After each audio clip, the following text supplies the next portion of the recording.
اب اس پس منظر میں سوچئے ہم کہاں کھڑے ہیں، ہم کس شے کی گواہی دنیا کے سامنے دے رہے ہیں؟ ہمارے تو انفرادی معاملات بھی بہت پست ہیں، ہمارے تو معاملات آپس کے غلط ہیں،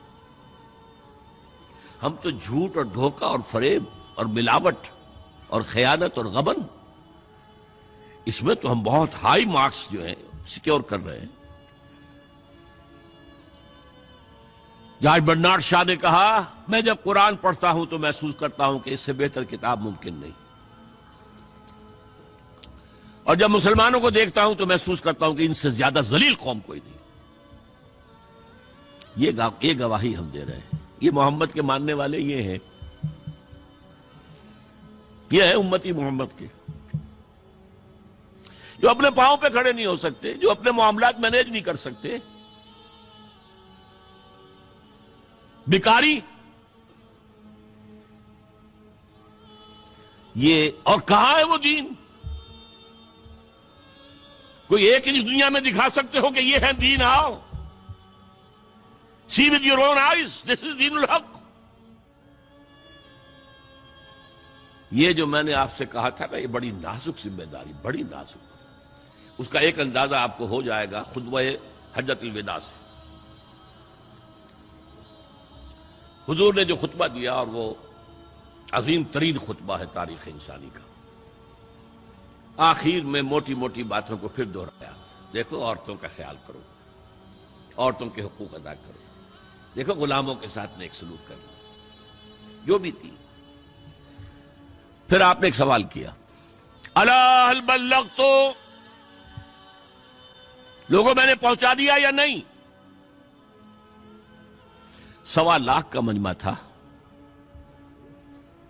آج سے 1400 برس قبل 1.25 لاکھ کا مجمع بہت بڑی بات تھی، بہت بڑی بات، جبکہ ابھی اسلام صرف جزیرہ نمائے عرب تک محدود تھا۔ آج بھی پہلے کبھی ہو جاتے تھے 28-30 لاکھ بھی، ان مینیجیبل ہو رہا تھا معاملہ۔ اب سعودی عرب کی حکومت نے کو مینیج کیا، پابندیاں لگائی تو 20 لاکھ، یہی ہے نا 1.25 لاکھ کا بنو۔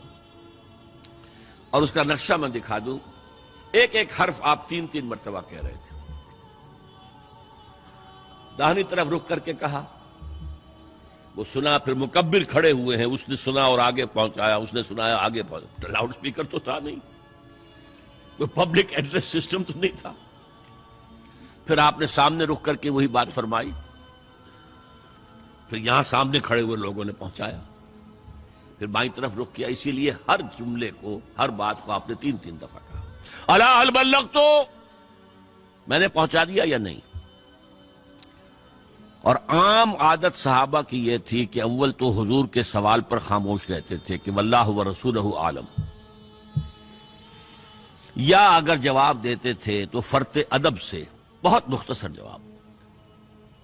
وہ چلبلے قسم کے شاگرد جو ہوتے ہیں، جو استادوں کو بھی پڑھانا چاہتے ہیں، صحابہ کرام اس طرح کے نہیں تھے، اپنی لیاقت اور ذہانت کا روب جو ہے اپنے استادوں پر گاٹھ دیں۔ وہاں تو یہ تھا کہ ایک بات جواب، یہاں 4 جواب دیے ہیں صحابہ نے۔ انا نشہد انک قد بلغت الرسالۃ وادیت الامانۃ ونصحت الامۃ وکشفت الغمہ۔